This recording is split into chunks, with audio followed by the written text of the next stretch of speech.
one side of happiness is sadness, life, and death. I was certainly on one side of the spectrum of you are a professional athlete with the worst circumstances and the highest ambitions. What are you going to do?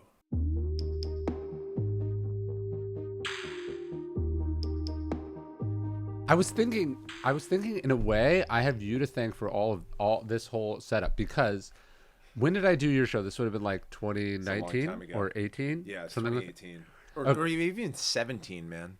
But I remember you were recording at a comedy club in New York, which it was a comedy club downstairs, and then there was a podcast studio upstairs. And then later my friend James bought that comedy club. Really? But I was like, oh, this is so cool. There's a comedy club downstairs. Yeah. And then upstairs there was like offices and a studio, and they would film stuff there. Editing bay. Yeah, and I did something else there. I did another podcast there at a different time. But I was like, oh, this is a really good idea. So you can have like retail or public facing stuff downstairs, but that's subsidized or supporting the stuff upstairs, which is basically what this bookstore is, because my office is upstairs and then this is the studio. Yeah, this was a barbershop. Oh, perfect. You nailed it. Yeah, this is cool, right? How did you have a designer come in with you, or was this your idea? And then how do you contract someone to bring this to life? This was done by a 20-year-old kid named Braden who lives near me. He basically laid bricks. Yeah. The bricks are books. But you didn't go to the bookstore yet, did you? No. All right, we'll go to the bookstore in a minute. The bookstore is... No, I'll take you to the bookstore. But the bookstore, it doesn't open until 10. Like, I couldn't change that. But no. The bookstore has like a 20-foot tower of books that when we did this, it was like a natural thing. But yeah, I saw this in a museum. I saw like this cool tower of books. And I this kid who came over to my house when he was 16 he asked if he could like do odd jobs to make money, when like you were a kid. Yeah. And he's become this like super talented contractor, designer person who can do. That's really cool. He did this whole space when he nailed it, man. He did all that. All those walls were plaster. The ceiling was a drop ceiling. Did he install the lighting as well, or he did all of it? No, he did all of it. Pretty cool, right? Yeah, it's really cool, and multiple skills, because understanding lighting is usually its own. Yeah, I think obviously Dawson helped with the lighting, and we had a consultant come in and tell us where stuff should go. But that's great. Yeah, he did this whole thing. And do you write back there, or? No. So next door. So these are three porch. buildings built in the 1800s, and then this one is smaller than the other two. The other two are a little bit taller and a little bit longer, and so in the other two, it's the bookstores in the front, and then in the back there's offices that go up. So I read over there. Cool. Well, I'll give you a tour. Yeah. I was also thinking when we met the first time, that's where you introduced me to one of my absolute favorite books, which is The Captain's Class, which I had not heard of. That book's so good. Oh, I love Sam Walker. Yeah. He's the best. Yeah, that book's amazing. That's one of my favorites. It's an intellectual exercise that, as everything I've learned from you and going through this book as well, where the way it finishes wasn't how it was intended when it started. Was that book supposed to be about something else? Yeah. What was it supposed to be about? He wrote the book to list the best dynasties of all time in sports. Right. And he built a curriculum to quantify and qualify that, knowing that someone was going to be subjective. And then when he got to that list, he realized they all shared the same thing in common, which was a singular captain who had the characteristics of a water bottle carrier. Yeah. And so he changed it, and he wrote about the captain's class. That's interesting. So yeah, he was going to just be like, okay, what makes great teams great? Yeah. And it was supposed to be all these different factors, but really this main thing is that they all have captains. It was going to be a book about Barcelona, the Patriots, the Boston Celtics, the women's national team in Why soccer. weren't the Spurs in that book? They are referenced, but they're not for the same reason that Michael Jordan's Chicago Bulls are not like listed, but they're referenced. And I can't remember why he sort of like ruled out the Spurs, but he had a lot of positive things to say about Tim Duncan. Well, what's interesting about the Spurs is that they've been really good for it. It's like a dynasty in the true sense, in that there's sort of multiple iterations of the dynasties, and they don't involve all the same players. Yeah. Do you know what I mean? Yeah. Whereas usually it's like a team has like a 6 or 7 year run, we call it a dynasty, where the Spurs have like a 20-year run. Yeah. And none of the pieces are the same. Well, it's such a complicated subject, which is why I love the book and why you love it, because you go in so many different ways. We have a team right now that... And then PLL? Yeah, that's head coach just resigned. Yeah. And this is a team that's been in 3 consecutive championships. They're really good, and he's a fabulous coach. It's the Philadelphia Water Dogs. And I was meeting with them over Zoom 2 nights ago. And, we're involving them heavily in the interview process. We're in a short list. Well, the team gets to participate in choosing their coach? I think that's right. Yeah, sure. Why not? Yeah, of course. I mean, it's probably less formal in the NFL or the NBA, but you'd be halfway smart if you're an owner and you're like, okay, I need my captains to get along with this next person we hire.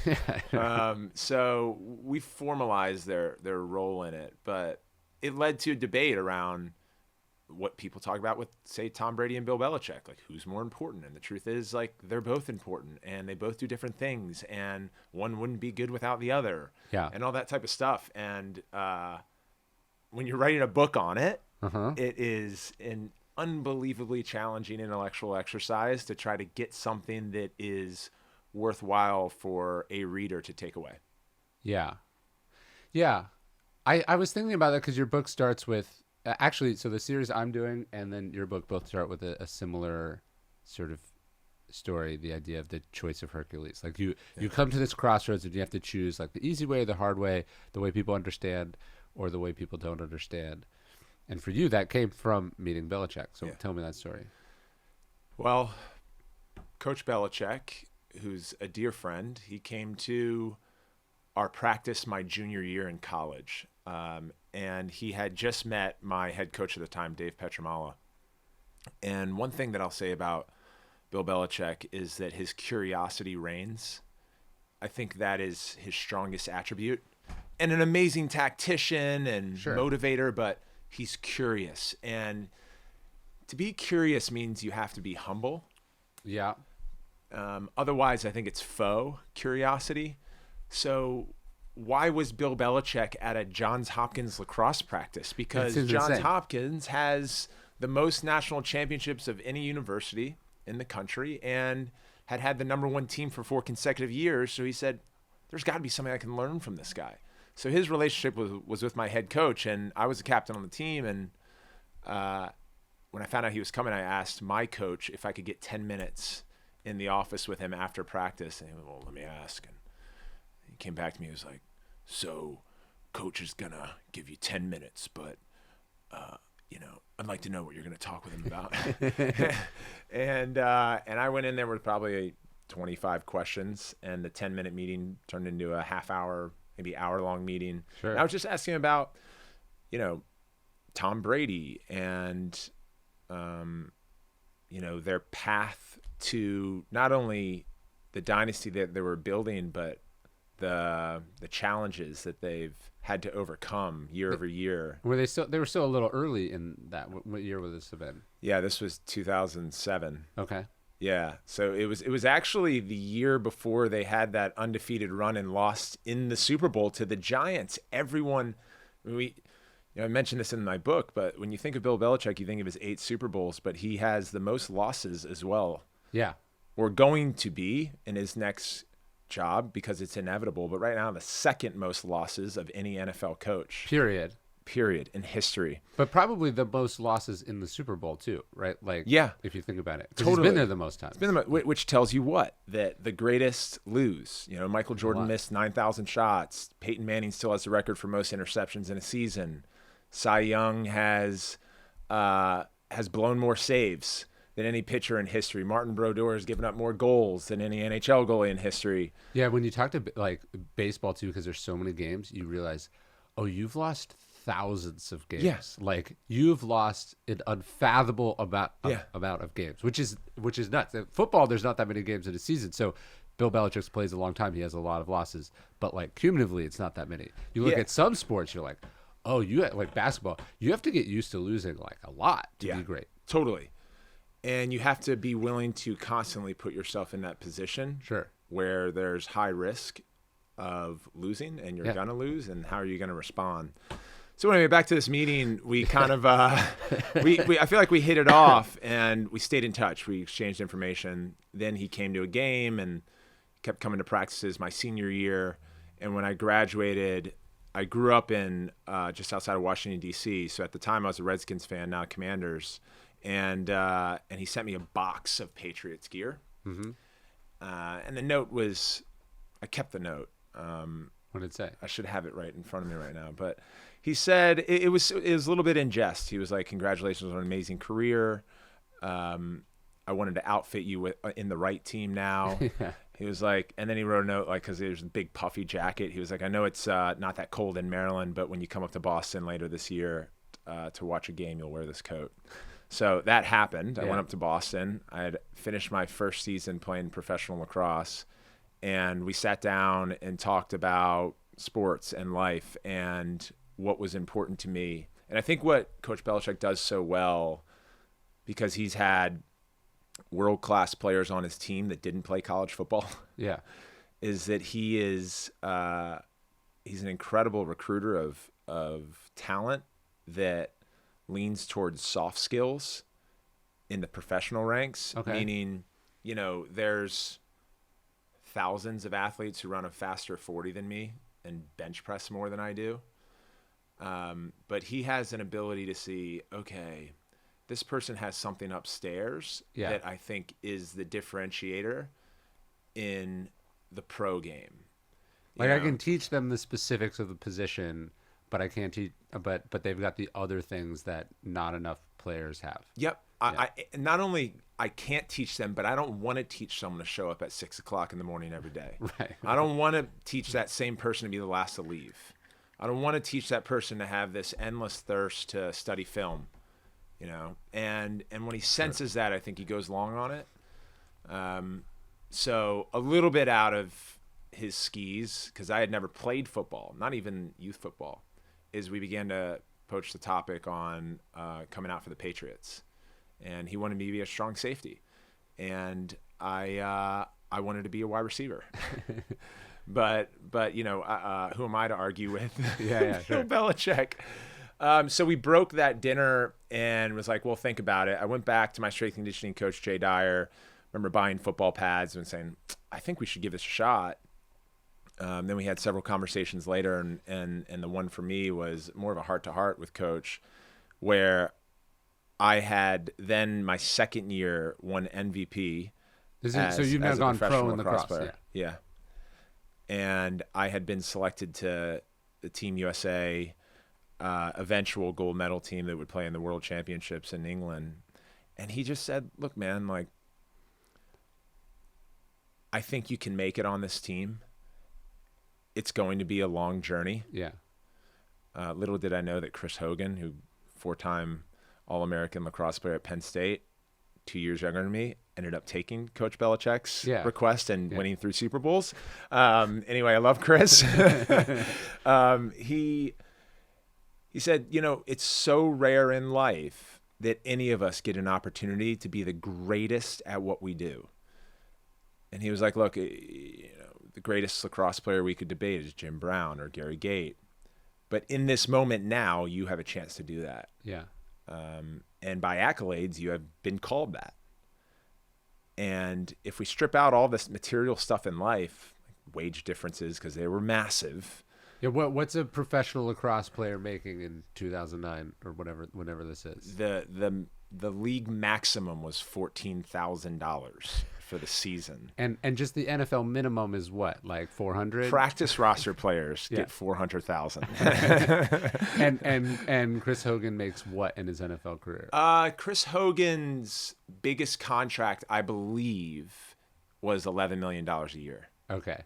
And that was after the Super Bowls, and was really, he's an incredibly talented player. And then, as life often reminds us, full circle happens, and he played a season in the PLL with me. He was my teammate. But this is, I guess, this is an 8-9 figure decision that you're making. Yes, but he has an incredible ability to strip all that down to what really matters. And we walked away thinking,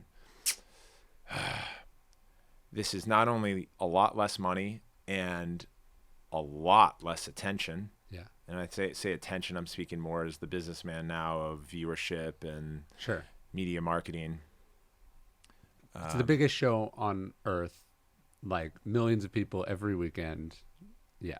Versus the smallest show on earth. Yeah, not even a show.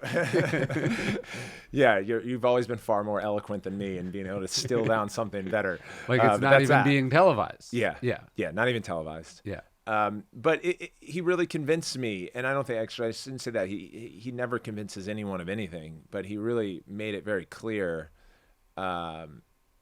If our souls were aligned from an integrity and purpose and calling perspective, that was my calling. Yeah.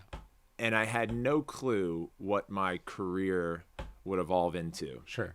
I never had a plan to launch a professional lacrosse league with my brother. Yeah.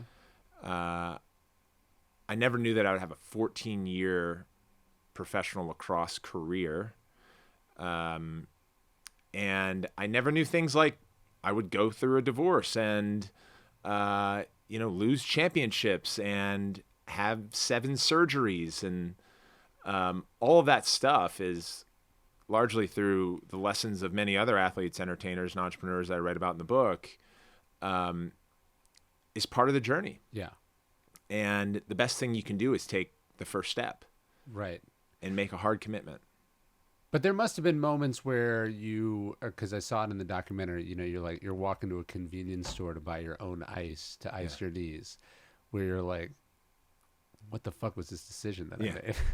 Yeah, for sure. And I've always had, you're on a Southwest flight between games. Like, there must have been moments where you're like, it would have been way easier to do the other thing. Yeah. It's an interesting thing because our ego tells us it would be way easier to do the other thing, but a lot of the greatest athletes in the world grew up in poverty. Yeah. For me, the elements of the way that pro lacrosse players were treated, having to walk to CVS to get my own bag of ice so I could ice my foot that eventually broke.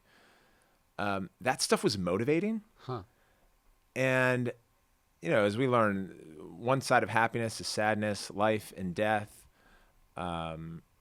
winning and losing. And I was certainly on one side of the spectrum of you are a professional athlete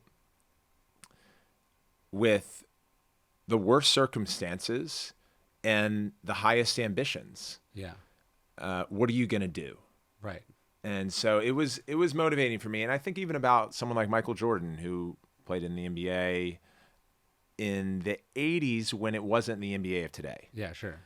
But what was always inspiring to me was watching video of him in an empty gym dribbling the basketball against the hardwood. And that sense of like, as athletes, we all want to be in the world championship game, playing in front of 55,000 people in a sold-out venue with the ball on our stick and the game on the line. But to get there, you have to spend tens of thousands of hours in an empty stadium with the ball in your stick. Yeah. In imagination, in repetition, in practice. So that to me was, going through those experiences, I remember feeling like, Mickey Rourke in The Wrestler. Yeah. Well, it's like everyone wants like their calling, right? You like, I got to find the thing I was meant to do. And, a lot of people aren't lucky enough to find that or to hear that call or to have the courage to pursue it. But maybe what we don't talk enough about is like, you also don't get to choose what it is, totally. Right? So yeah, sometimes you're Mickey Rourke in The Wrestler. Sometimes, you happen to choose the thing that's the most popular thing in the world. But like, yeah, you don't get to choose your niche, and you don't get to choose how lucrative or well followed that niche is. So like, you get this calling to be great at something. I'm sorry, you were called to be great at darts, or you were like I say this, it's like what I ended up falling in love with and wanting to write about was an obscure school of ancient philosophy. And there's a ceiling on that, right? Like, it's been great and it's bigger than I thought it was going to be, but there's naturally a ceiling on the amount of people that are going to be interested in that. And so, you love music, and you end up being called to classical music. There's going to be a ceiling on that versus if you write, pop songs or rock songs, you're probably never going to perform what you do in a sold out stadium, right? And you have to be able to just appreciate and feel grateful that you found the thing you're meant to do and you get to do it at the highest level. You don't get to go, but it would be so much better if 2,000 more or 2,000% more people appreciated what I did. Yeah, I write about Scott Galloway in the book, and I think one of the lessons that he shares to his class at NYU Stern is this false notion that our passion is somewhere out there, like an Easter egg hunt. We have to go find it. Mm-hmm. So let's try a bunch of things. And he was like, your passion is actually already inside of you. Mm-hmm. It is tied to what you are most talented at. Yeah. That's what your journey is to discover. And when you find whatever that is, whether it's writing or playing sports or playing music or being an accountant, when you find what you're best at, your job is to accelerate in that area such that you can become one of the greatest in the industry, and all of the accoutrements that are associated with that help that become, in hindsight now, your favorite thing in the world. Yeah. And, this book is a collection of lessons from my experiences and the greatest athletes, entertainers, entrepreneurs, writers. And the reason why it's a collection of lessons is that there is no blueprint. We're all different. We all have different upbringings. We've all won and lost at different occasions. We've all been introduced to things differently. And so my hope in writing this was really this book servicing as a guide to where someone can see themselves through the experience of others that preceded them. And an example is why a collection. Michael Phelps was dragged into a pool by his mother. His two sisters swam. Yeah. He didn't want to be a swimmer. Yeah. Kobe Bryant's first basketball season, he scored 0 points across the entire season. Flip to the other end of the spectrum, the best footballer ever is Pele. The best football player ever is Tom Brady. Before games, Pele used the art of visualization. He was calm, thinking about the goals he would score. Tom Brady motivated himself through anger. Yeah. Totally different. Yeah, sure. And two of the greatest footballers. Right. One needed to heighten his senses to perform, and the other needed to calm down. Sure. So, for any of us to think, hey, this is the way. Yeah. It's misleading to the infinite amount of experiences that any young athlete or person wants to sort of cultivate today. Yeah, although there is something interesting about your story because it's sort of proof of this idea that like game recognizes game. You'd think that, football being played in some huge stadium, millions of dollars, that the experience of being great at that would be very different than, I don't know, Tom Brady's experience or LeBron James or Steph Curry's experience. But those guys know you, and you guys have a certain, like, you're sort of operating on a wavelength that I think very few of them could understand, or that very few people not on that wavelength could understand. So there is this thing where, like, you wouldn't think people in these very different sports would sort of get it, but you guys all do get it. And I imagine it's kind of a small club. Yeah, it's at the professional level. Yeah. And why, as part of this book, it's broken into 3 sort of paths, call them books, is amateur, professional, and beyond the game, because it changes through each stage in life. Yeah. So that shared frequency that you reference that I have with a lot of the top athletes, and even people like you, it doesn't really, there's so much crossover between sports and life and other disciplines. That's really only entered stage on sort of on book 2 as becoming a professional. Because when we're amateurs, we're all like just discovering, working really hard, falling in love, banging against the wall. Yeah. Professional, as you and I know Stephen Pressfield's one of your favorite writers, and through this process, I studied The War of Art and Turning Pro. Yeah. And he does a really good job on the latter of just explaining how different life is when you become a pro. Yeah. And I think when I hear you say that, it's like that's the frequency that I feel connected And the turning pro doesn't mean the size of the check, because it's like Caitlin Clark is pro. Yeah. You know what I mean? And her check size is going down. Yeah. But I'm saying temporarily. Like she's been pro for a while. Like NIL aside, there's a decision you make or a shift that happens in a person when sort of talent meets moment and dedication, that whether you're officially amateur status and turning pro, you know, that's not what we're talking about. It's a mindset shift. It's a transition you make in the pursuit of what you're doing. And since the vast majority of people never make that transition, the people who are on the other side of it, whether they're professional bowlers or rodeo riders or writers, they all sort of can recognize something in each other that they understand is different than the people who have not crossed over. Totally. And just quick note on Caitlin Clark, a temporary shift. There's a lot of headlines right now because she's declared for the WNBA. Yeah. And the way NIL works is for college athletes, they can get endorsements. Mm-hmm. And she's estimated to be getting like $900,000 in endorsements. But the way that it is structured is that when you go pro, your contracts end. Yeah. So there will be a temporary change between her wage, but she'll get she'll just renew. Yes. But anyway, that's a lot of the debate back and forth, and you're like, come on, guys. But similar to your world, the market for watching college women's basketball is actually bigger than women's professional basketball. Yeah. And so there is an argument people are making, and she probably had to consider it. Think about turning pro. If turning pro is how much money you make, then she would be better to continue playing and utterly dominating as a fifth year at Iowa than she would be to turn pro. But turning pro is, I want to play against the best people in the world at the highest level in the world. And so turning pro is, in her case, literally turning pro, even though she's probably going to make less money or take a financial hit in doing so. Totally. There is sacrifice. There's a lot of discipline. There is holding yourself to the highest of high standards, all of which, among others, we're not prepared for. Yeah.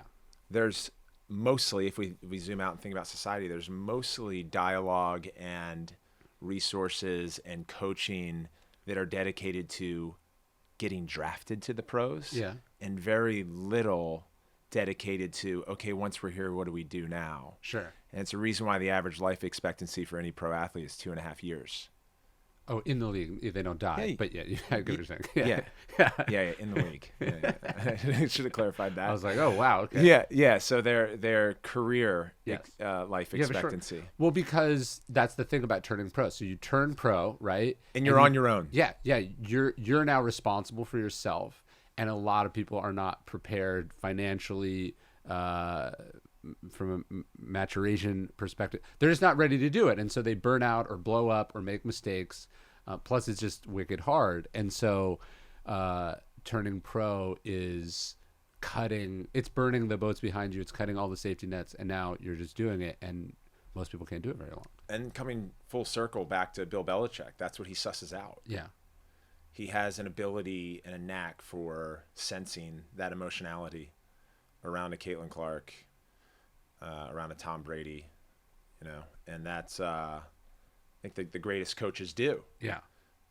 Spend a lot of time studying coaches because of that, sort of interchangeable attribute that is debated quite a bit. Who's more valuable, coach or player? They both are. And if they can work in concert, really, what can you make out of it? It's pretty special. Yeah, I mean, the idea of like actually using your amateur status though is something I think worth pointing out. Because I remember when I was in college, I wanted to meet people, and so I'd send all these emails, and like I'd be like, I'm a student at this school, and they'd help you, right? And then the second I left school, it was the thing I didn't think about. I dropped out to work for Robert Greene, which is this amazing opportunity. But what I didn't sort of calculate was how suddenly people were less interested in helping me, because I went from being a student, which is like this own protected class that isn't, that everyone wants to support and help for the most part, to suddenly just one of everyone, or effectively the competition. Like when I get a random unsolicited email and someone says, I'm a high school student, I'm more likely to respond and help, or a college student more likely to respond and help than just somebody who's like, I'm 26 years old and I'm like, good for you, man. You're on your own. Yeah. Right. And so there is that amateur status. You want to milk it for everything it's worth while you can, because then once you turn pro, you walk into the league, guys aren't even, they're not only not trying to help you, they want to kill you. Yeah. Because there's only so many spots and you are by definition trying to take somebody's spot now. Totally. I mean, money's a hell of a drug. Yeah. And so the difference between pro and college, at least formally, is that you're right. Not only is money on the line, it's now your career. And then they also incentivize contracts, which in team sports, it's all about the team, right? Yeah. But the GMs and the ownership groups and the coaches incentivize a wide receiver to have more catches than his teammate. Yeah, and he gets so many catches to go around. $1 million. Yeah. So why are we going to get aggravated at the athlete versus the system? Yeah. It's really complicated for pro. But going back to amateur, well that's a good point though, because people go like, oh, why isn't this quarterback mentoring this younger quarterback? And it's like, if he was if he was a college student, he'd mentor him. But now they're both fighting for the same spot, and so they're not friends. And I think the goal is to have in life, I've found, is to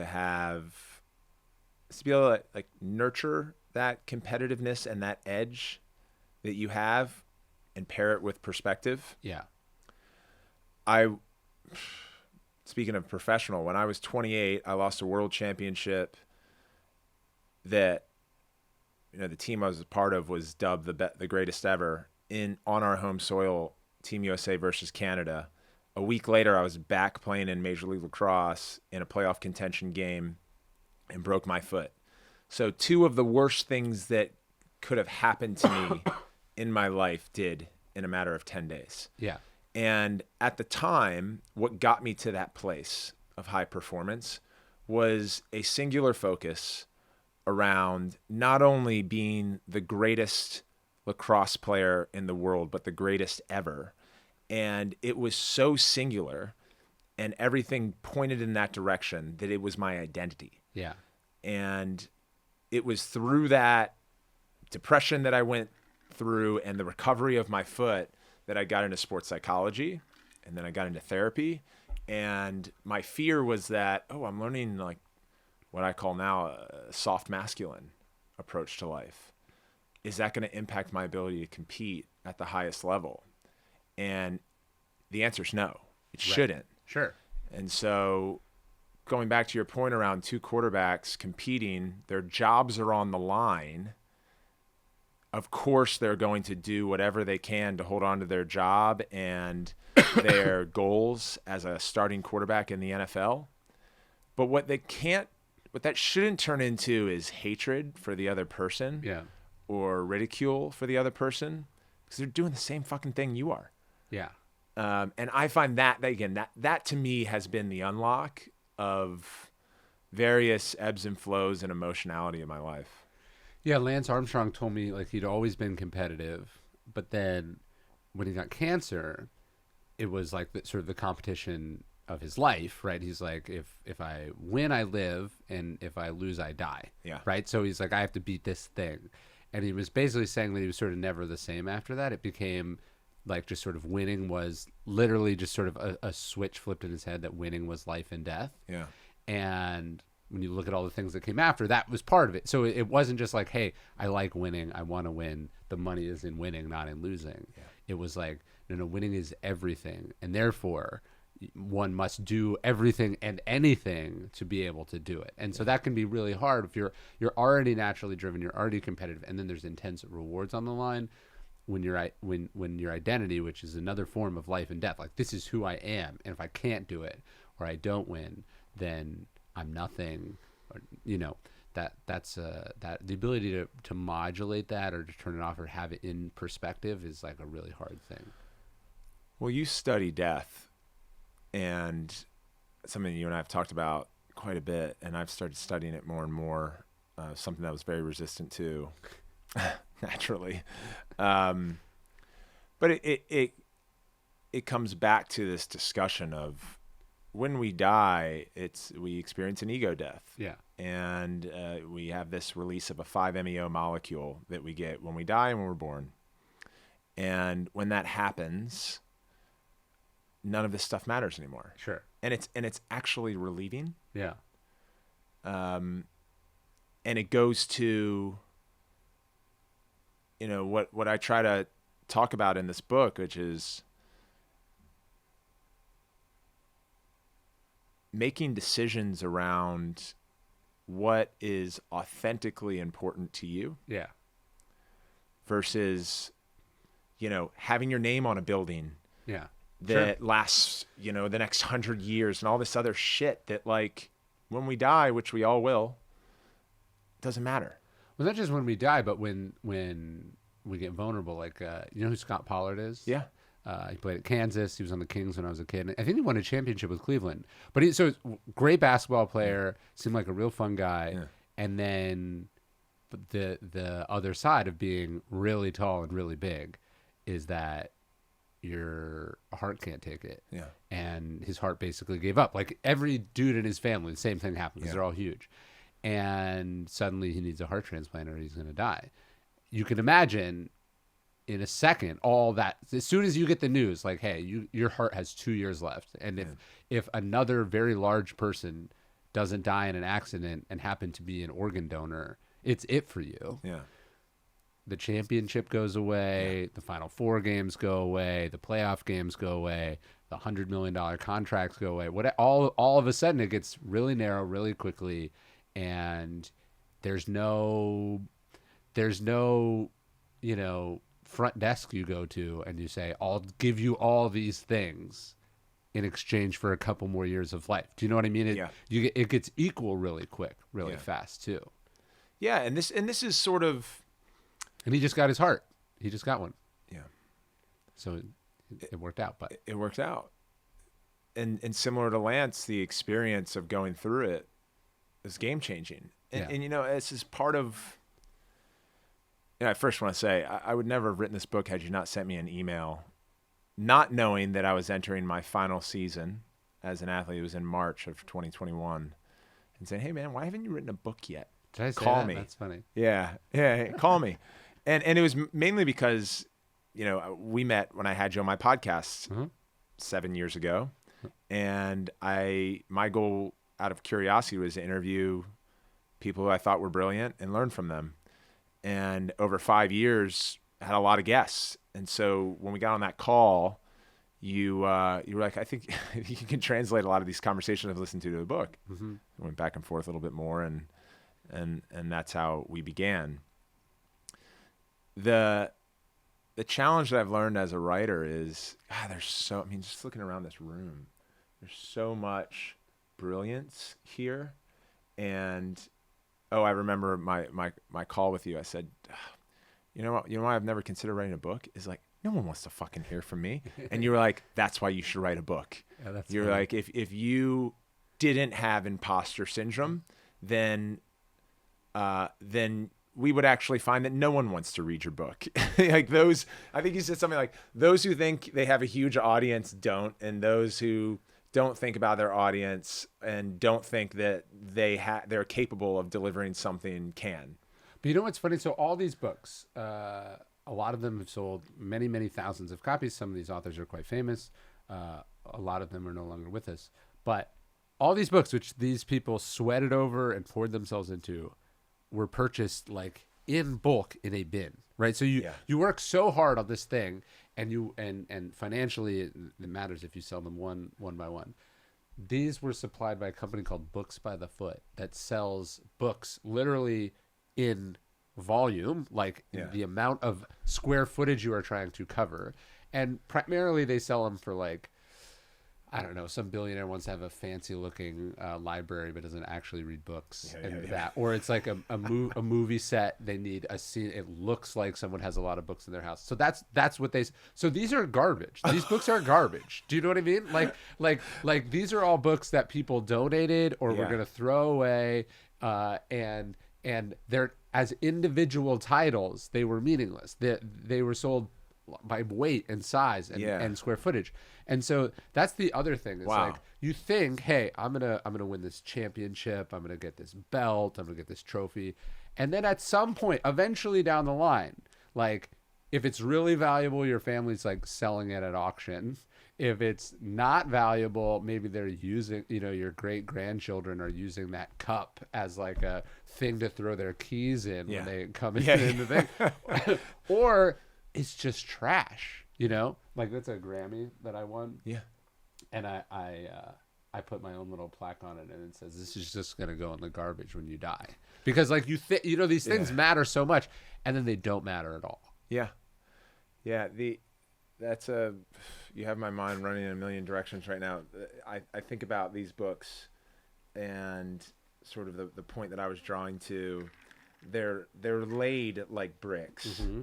And books that we're fortunate to consume, they layer us with intellectual bricks. Yeah. And the challenge that I kept coming up against, that I quite enjoyed and still have a lot of imposter syndrome around, is learning from masterminds, their stories, and then in some cases interpreting, in other cases, trying to lay the next brick to it. Yeah. For example, Tony Robbins, one of the quotes that he shared that I really enjoyed on my podcast is, you've got to trade in your expectations for appreciation. Sure. And I loved that. Uh-huh.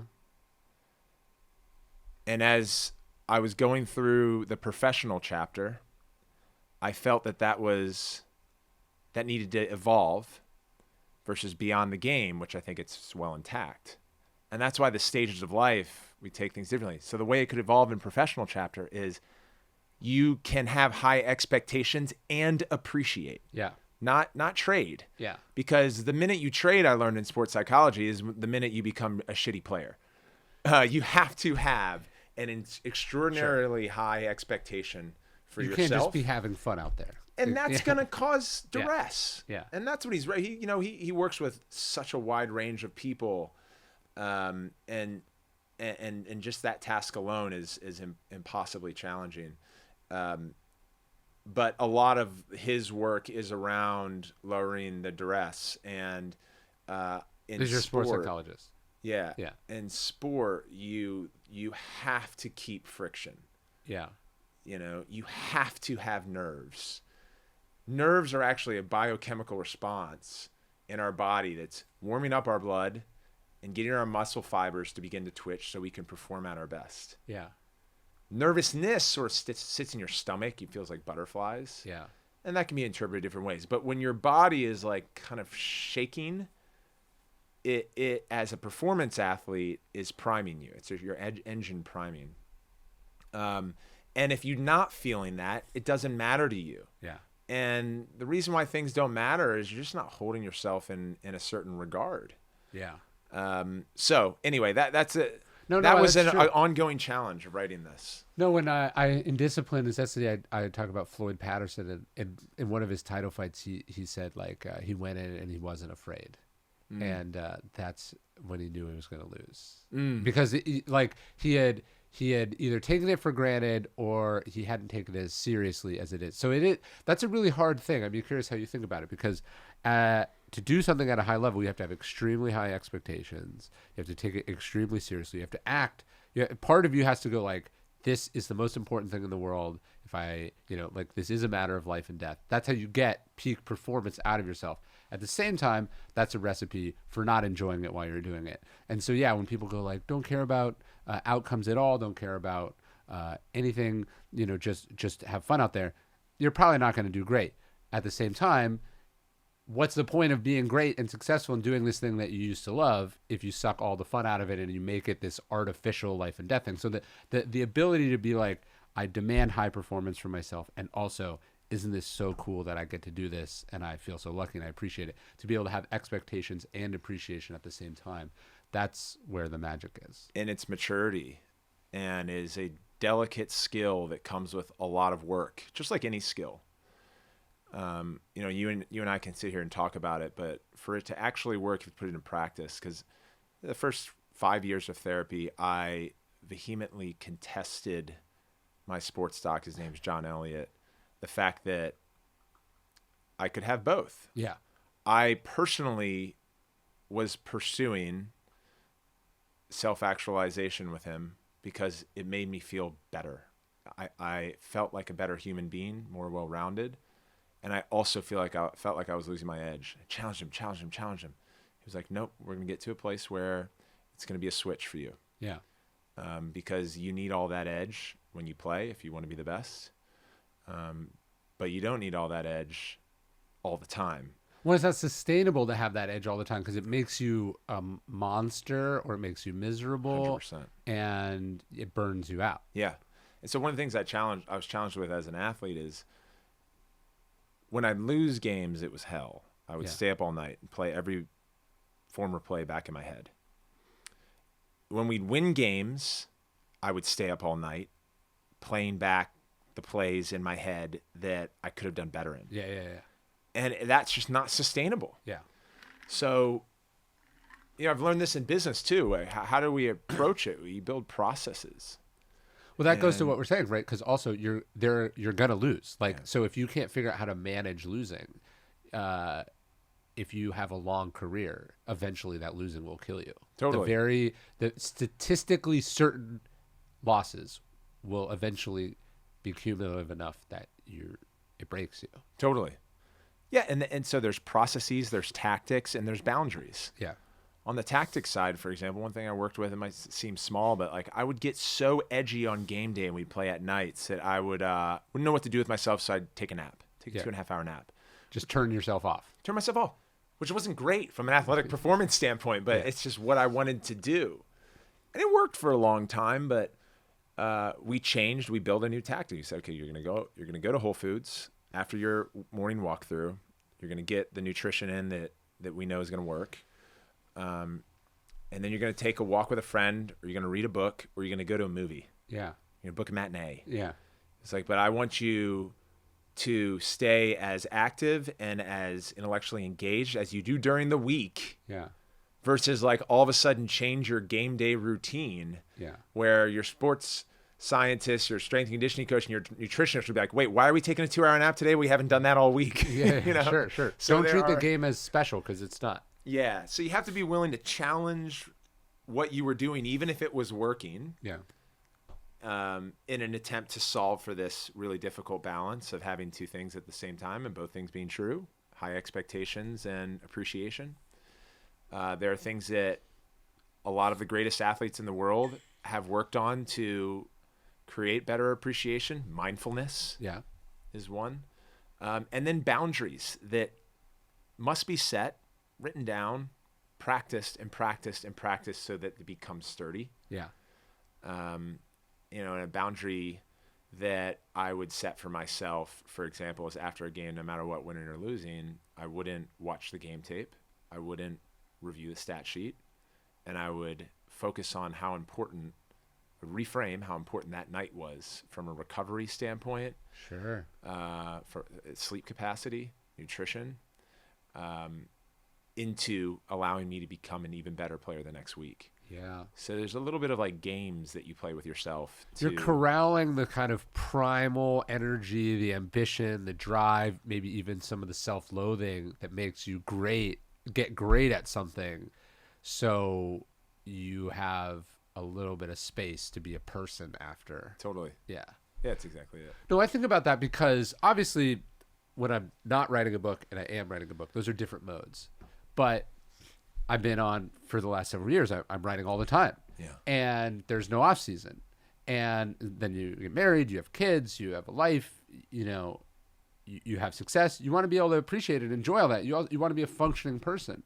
And so basically I was sort of faced with this choice. Am I someone who's writing all the time and you give yourself over to the thing and you understand it's going to destroy all these other things? Or are you going to figure out how to be or I guess the choice is not right, like not do it, like this is what it turns me into, so I'm going to walk away. Or can you figure out how to do the thing more sustainably, more balanced, have some boundaries around it, and that third choice is the harder one, right? And the I remember when I sold one of my books, I forget which one it was, but my editor like called my wife and she was like, "Hey, I'm so sorry." Like she was like, she was saying like she understood that the cost of this thing were paid by people other than me, right? And the decision to go like, I don't know if it needs to be that way. There's obviously to do anything at a high level, there's costs associated with it, but the costs don't have to. You can mitigate or minimize some of those costs. You can find a way to do them more sustainably. So yeah, that's something I've had to think a lot about. Like how can I do it, but it not define everything, and overwhelm everything, and maybe even destroy everything. Yeah, and you've probably taken a lot of the greatest attributes that have led you to the book's success that you've written and applied them to your personal life, from a focus, from an effort, from an intention standpoint. And that act for me has helped balance me out more. Yeah. And my identity, as I had mentioned, was the lacrosse player is now Paul Rabil, who happens to play lacrosse or did play lacrosse. And it might seem nuanced, but it's not. You also sparked the thought that, going back to both things being true, and this is largely a part of the middle of the book, and when you're a professional, is working smarter, not harder. Yeah. I actually think that you can work smarter and harder, but it's the way that, how I explored these lessons is challenging norms, going a step further with evidence from examples from other athletes. But there is a truth to it. An example is, as an amateur, I worked out every single day hard as hell. My body, as a younger kid, would recover faster. Yeah. As a professional, one of the other differences we talked about monetary is like, okay, college is 4 years, high school is 4 years. There's a limited time leading up to that. Yeah. When you become a pro, you want to play for 15, maybe 20 years if you're Tom Brady. Sure. So everything's got to change. The reason why option quarterbacks work in college is most of the coaches don't really care about the longevity of the quarterback. Right. They don't run an option in the pros. It's because they're not able. They don't want them to get fucking hurt. Yeah, sure. They want Lamar Jackson to play for 15 years. Right. And so if you're Lamar too, you're not going to train at some point pounding the pavement as hard as you did when you were an amateur. Yeah. And being able to have the self-talk and regulation to be like, okay, I'm actually working out compared to my college career, maybe a little bit less, such that my return is going to be a longer playing career. Yeah. And there's these little concessions that you have to make, and that's all fascinating. Yeah, like if you could have given Tiger Woods a glimpse into his future, he probably would have taken care of himself better. Yeah. Do you know what I mean? He was working so hard at being very strong and like pushing himself very hard and pushing through injuries that of all the games, like he was lucky. Like golf is a game you can be great at into your 50s or 60s, right?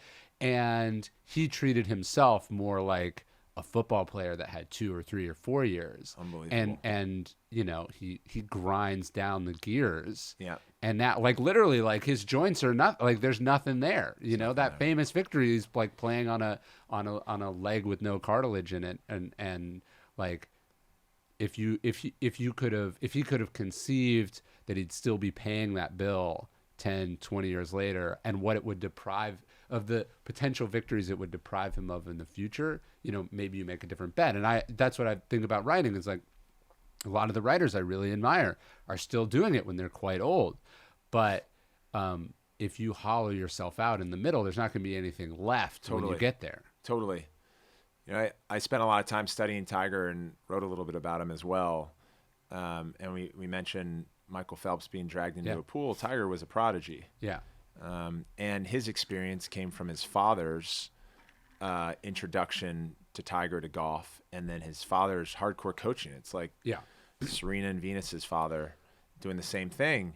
What it actually was child abuse, to be clear. It was straight up child abuse. But yes. No question. And it's important, I felt, to cover that experience that Tiger had paired with other experiences, because I have no clue, if any, but who would read this book and what their experience is. So I felt like, something that didn't exist was really a wide-ranging guide to performance. And like, let's call it what it is. Tiger's one of the greatest, probably the second greatest, if you look at championships won to Jack Nicklaus, but many would say that the greatest golfer of all time.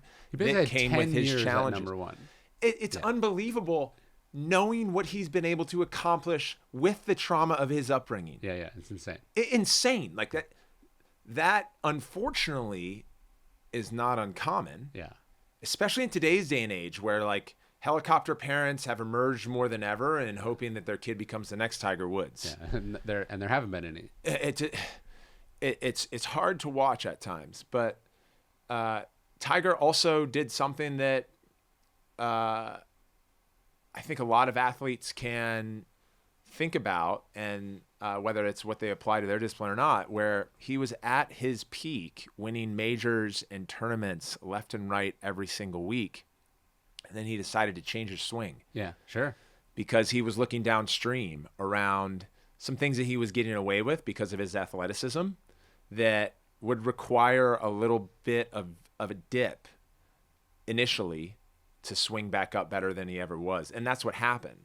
He struggled for the first 2 years of remaking his swing, and then he went on another huge run. And that was all, as a professional. So tying back to the various experiences that athletes do that has led to their success and longevity. I remember a therapist said to me one time, she was like, okay, like let's say your kids follow you follow in your footsteps. They achieve what you achieve, or they achieve like a fraction of what you achieve. Yeah.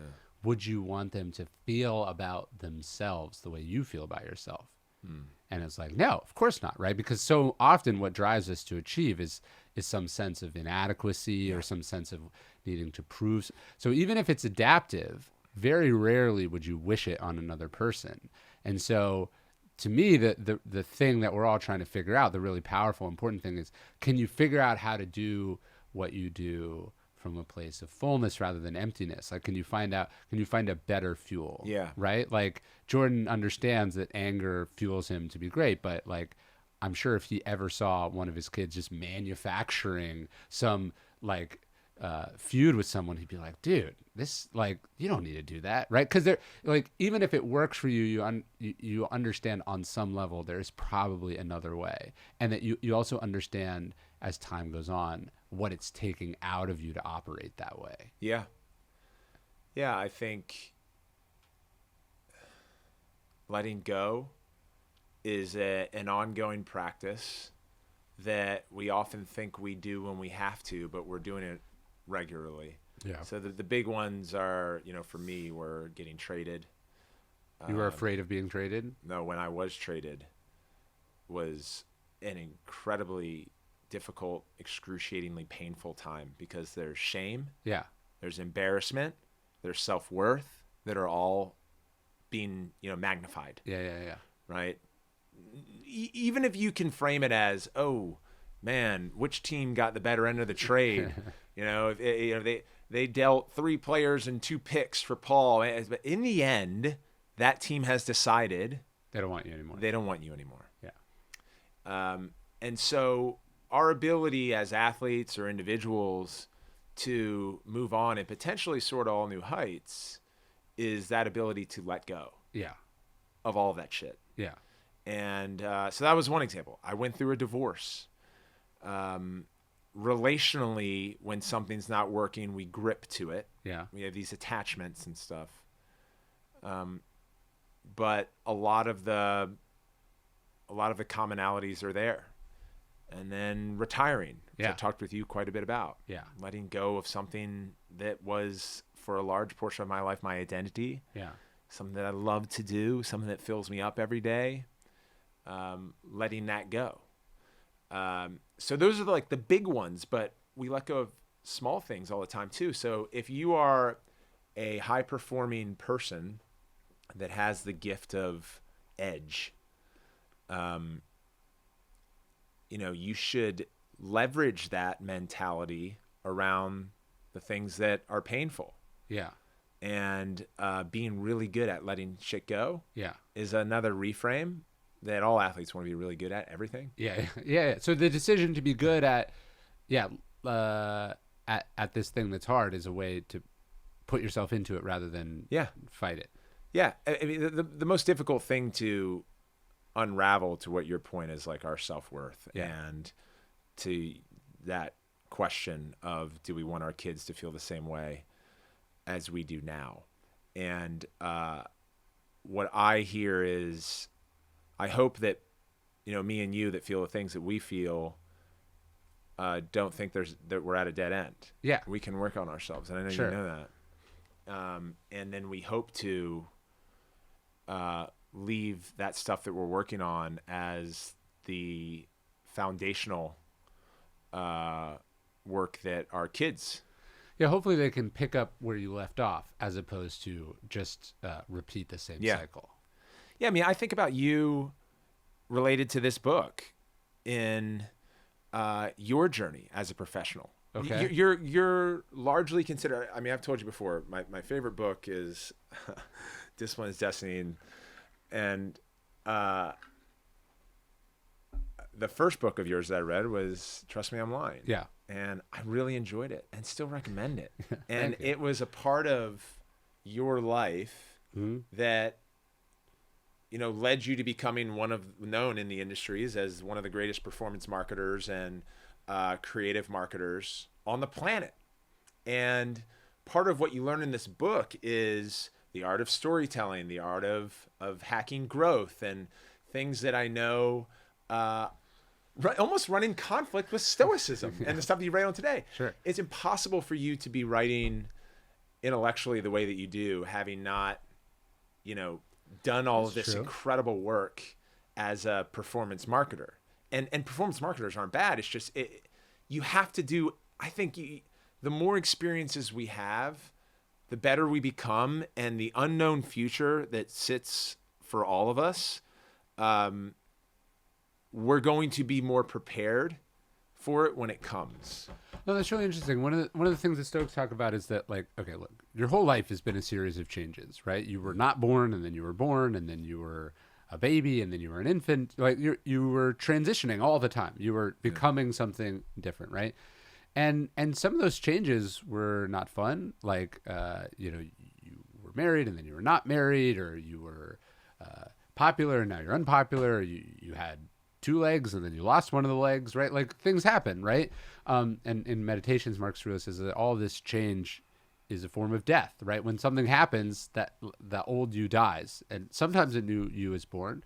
But his point was that where we are now was a product of an unlimited and ceaseless amount of changes. And then where we are now, we're like, but I have to keep it this way. Yeah. Do you know what I mean? Yeah. Like, and most of those changes you had no control over, and you, in retrospect, realize you should have just accepted them and shouldn't have fought them all along. But then you get to where you are now, and you're like, I have to keep this how I am. And obviously, the ultimate version we do this is with life. We cling to life. We want to live forever, as though death isn't its own kind of transition, and we don't know what happens after.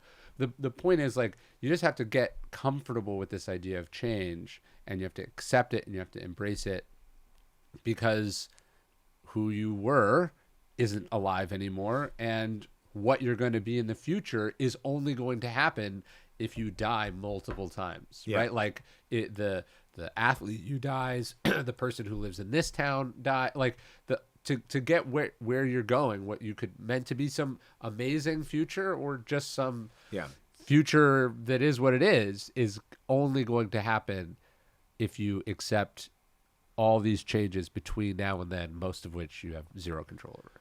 Yeah, it's well said. It's staging the art of letting go. Yeah.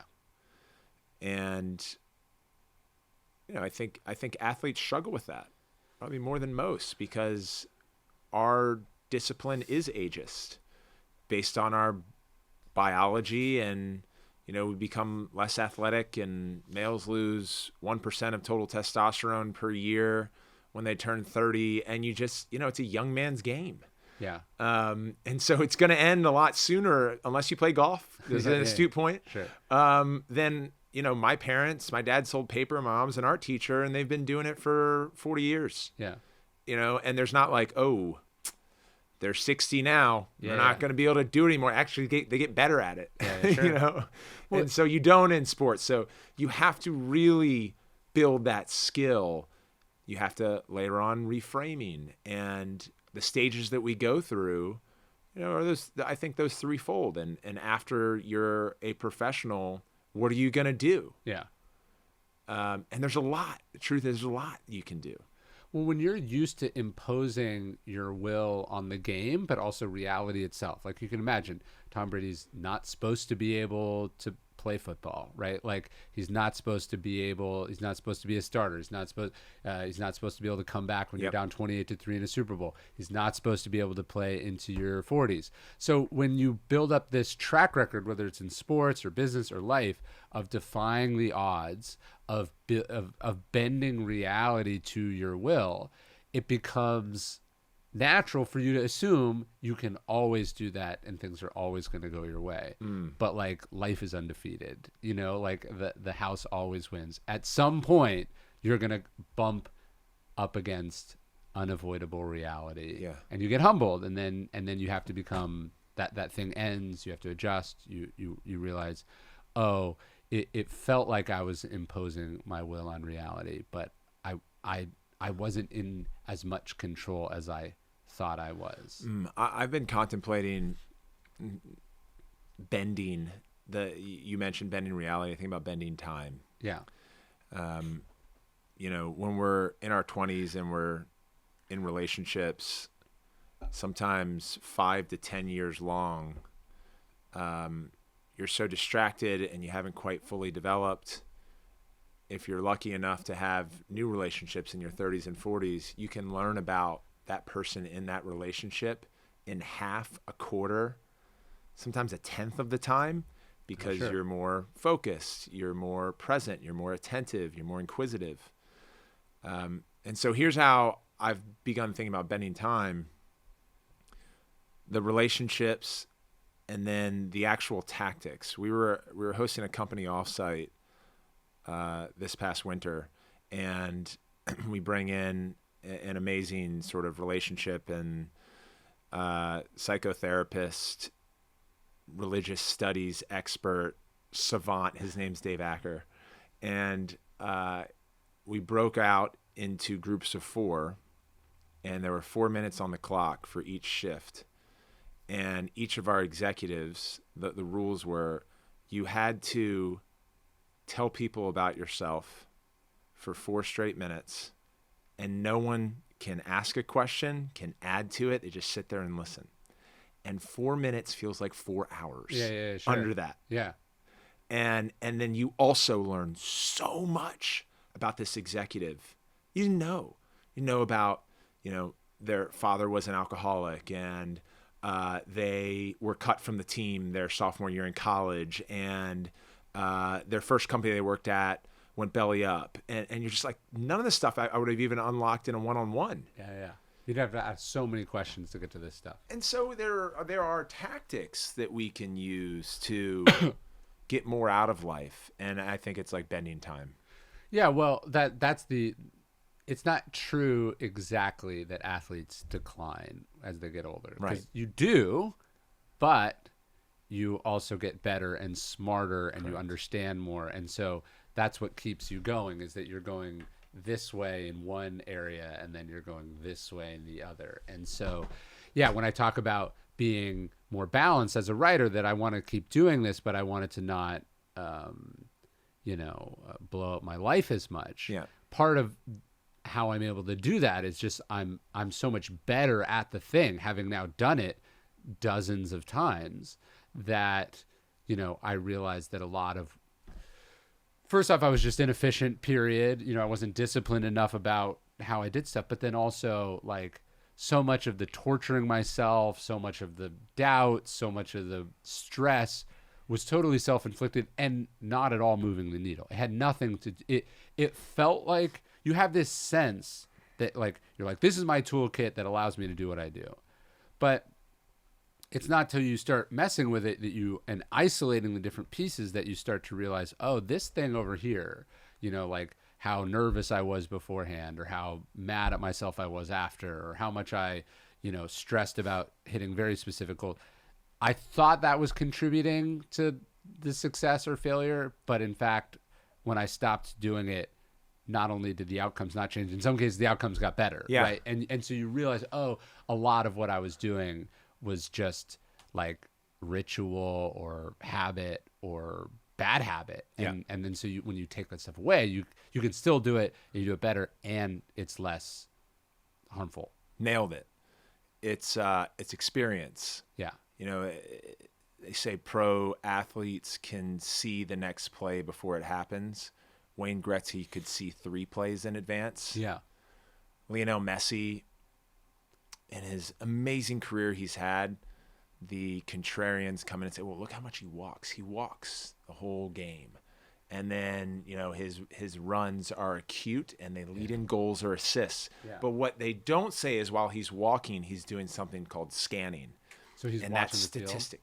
That is statted by head turns, and they use augmented reality to sort of define it.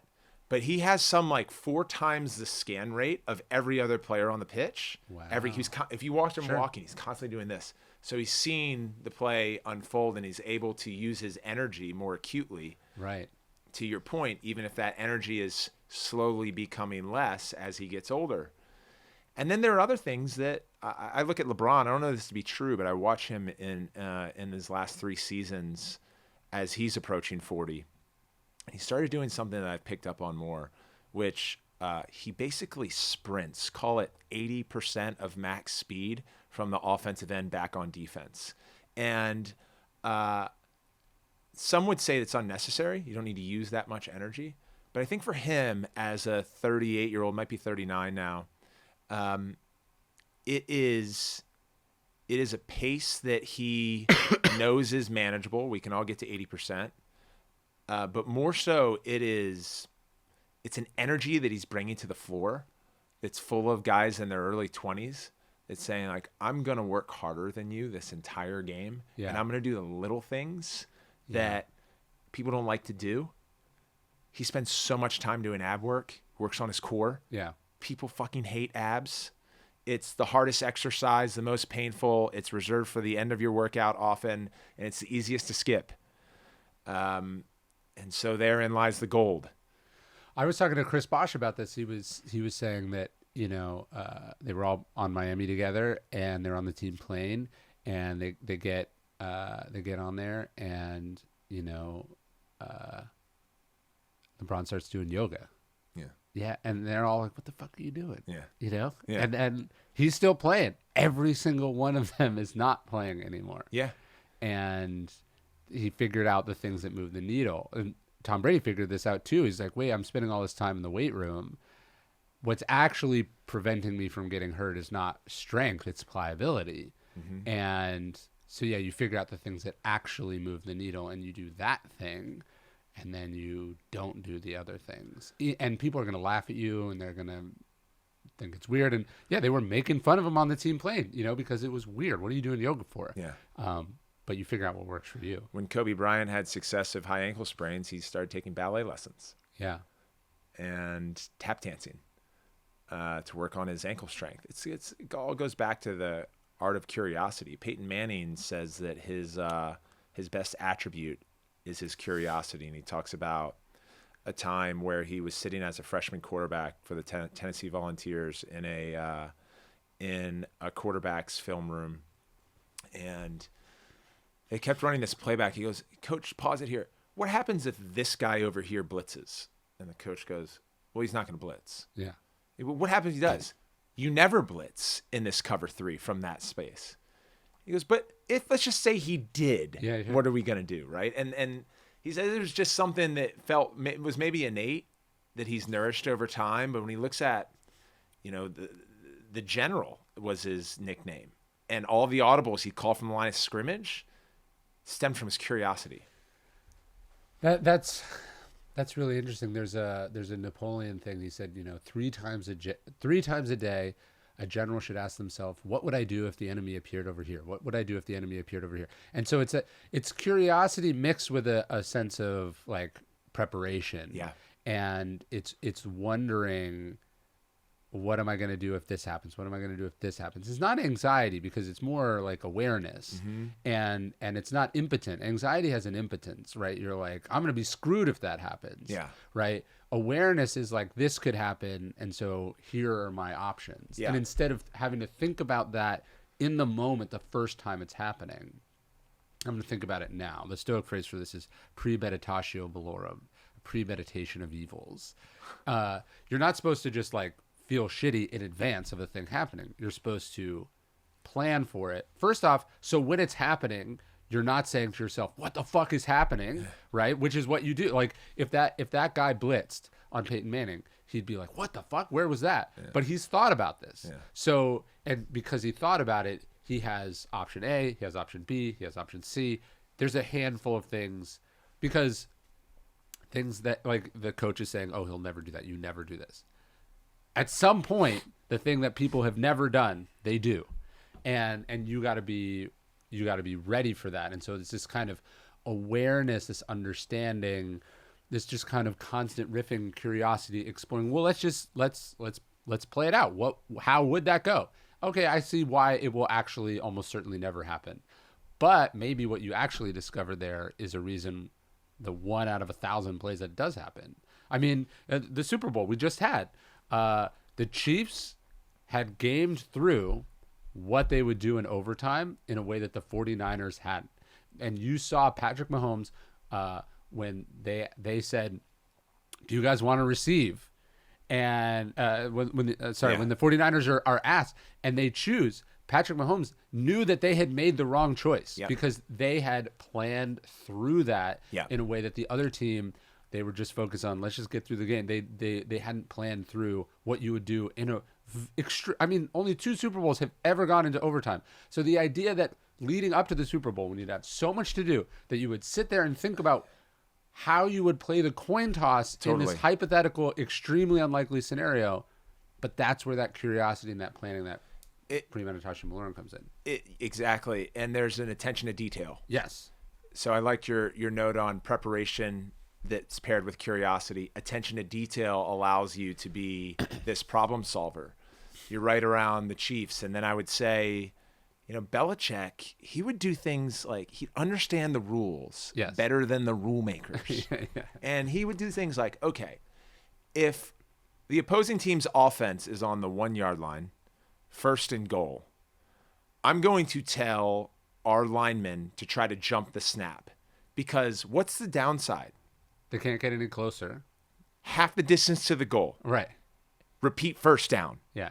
So we're going to jump this fucking thing. Yeah. And like try to time it, right? And there were, because if you don't get the call, you could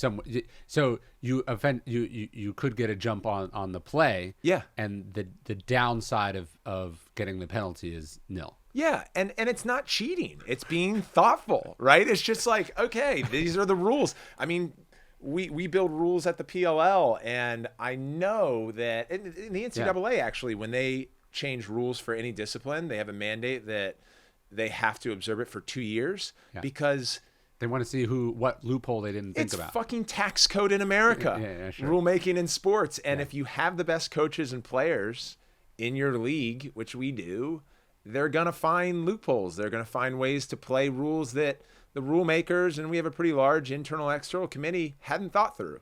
And then we evolve. And the NFL's overtime rule was new because the prior year, the Chiefs played the Bills in this amazing game, and the coin toss went to the Chiefs, and they won the game. Yeah. Bills never had a chance. They're like, okay, enough of this rule. Yeah.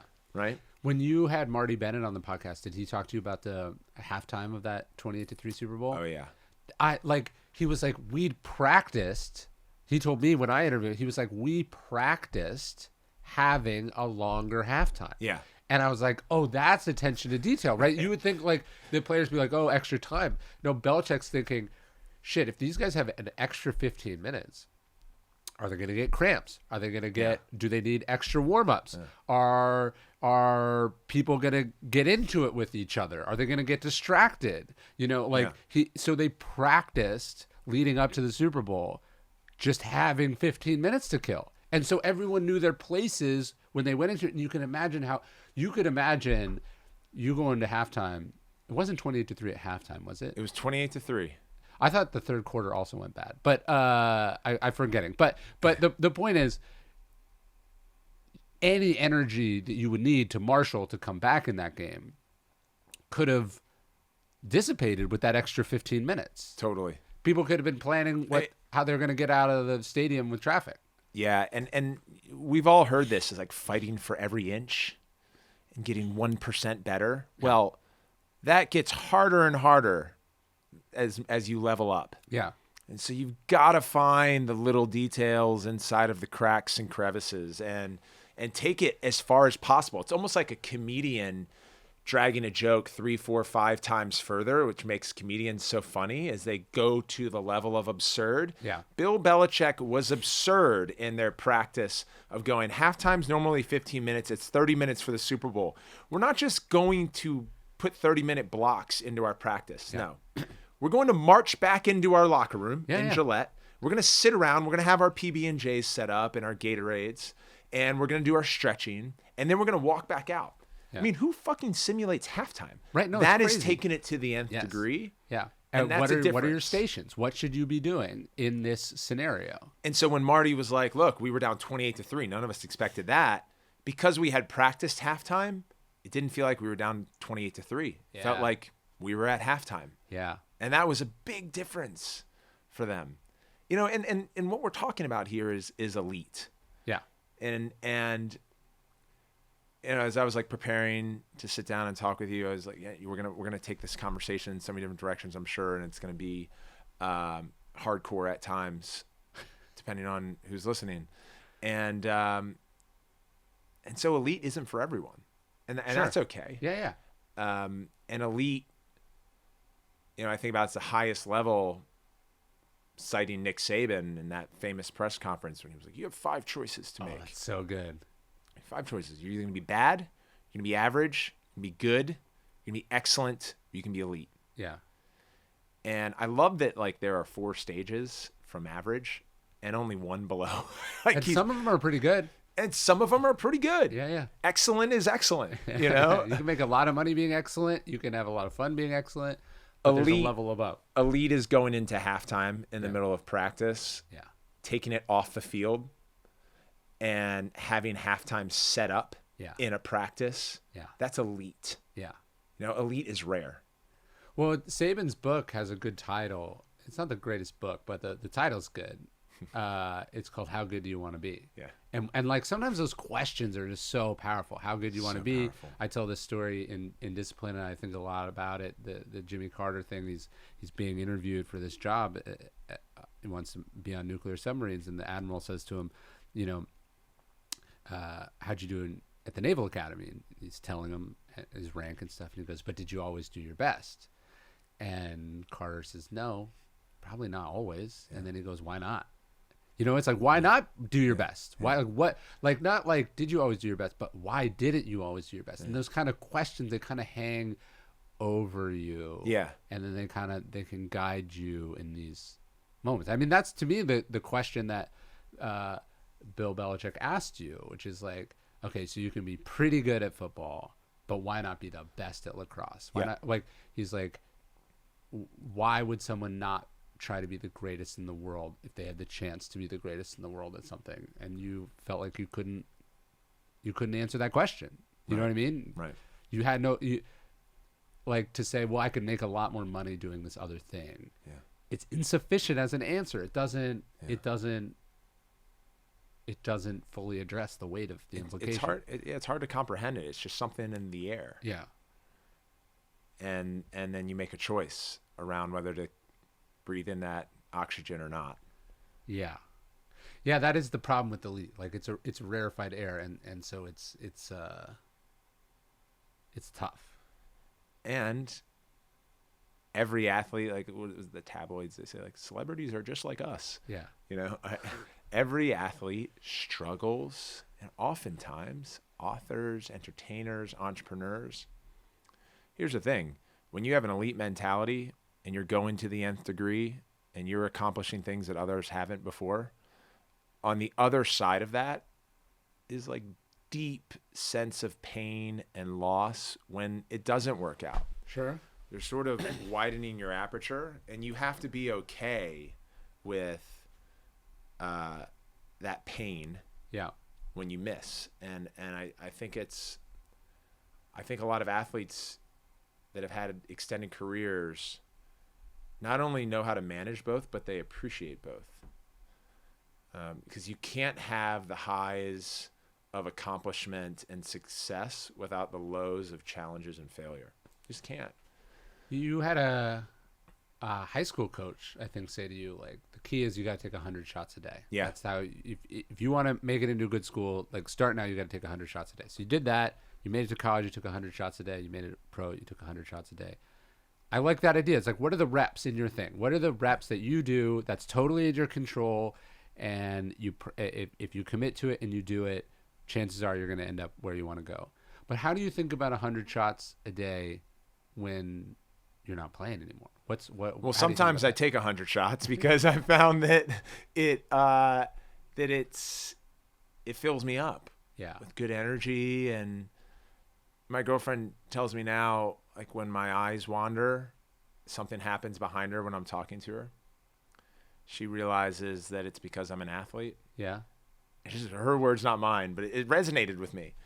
I'm very balletic. It's what I've committed my whole life to.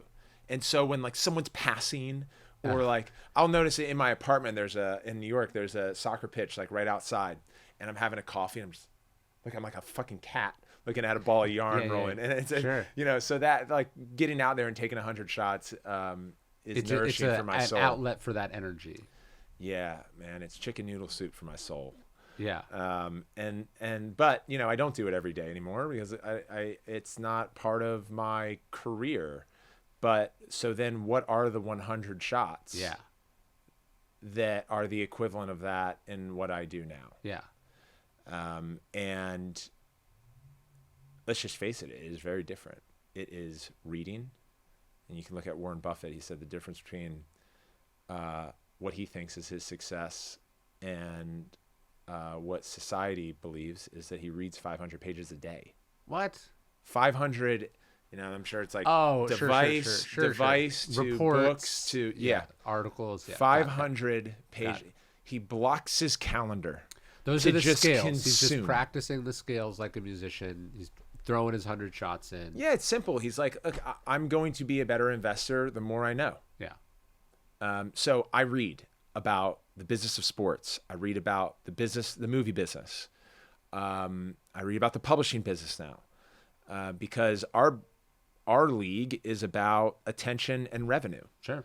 And the revenue is oftentimes tied to advertising, and then ticket sales, and then merchandise, and then youth sports. So those are 4 entirely different businesses that I got to get smart on. So my 100 shots is consuming information every morning before I go into my emails, before I go into my deeper work tasks, because I know for me to be an effective leader at the PLL, I have got to be well-informed and predicative.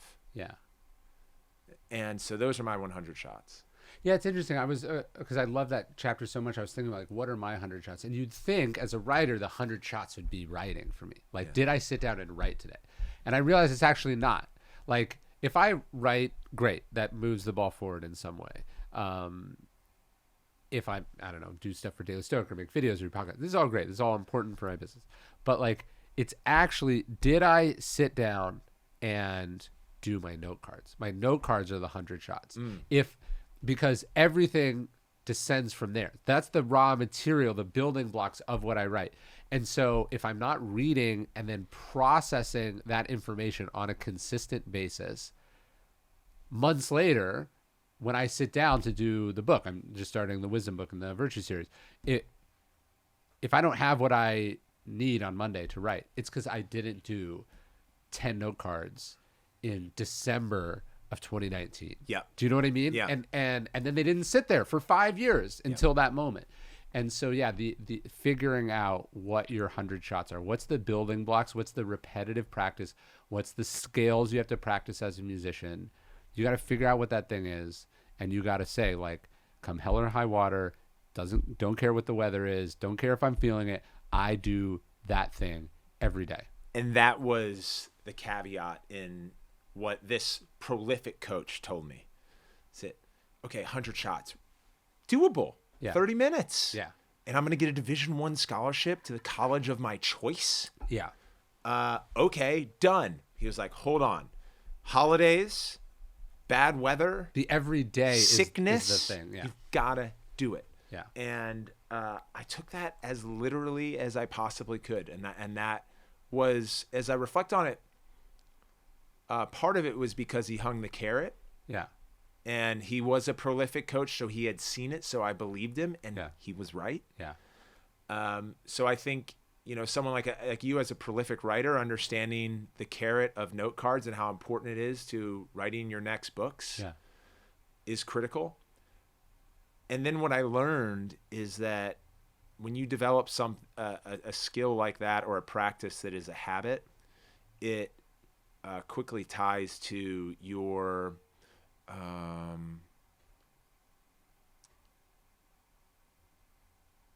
the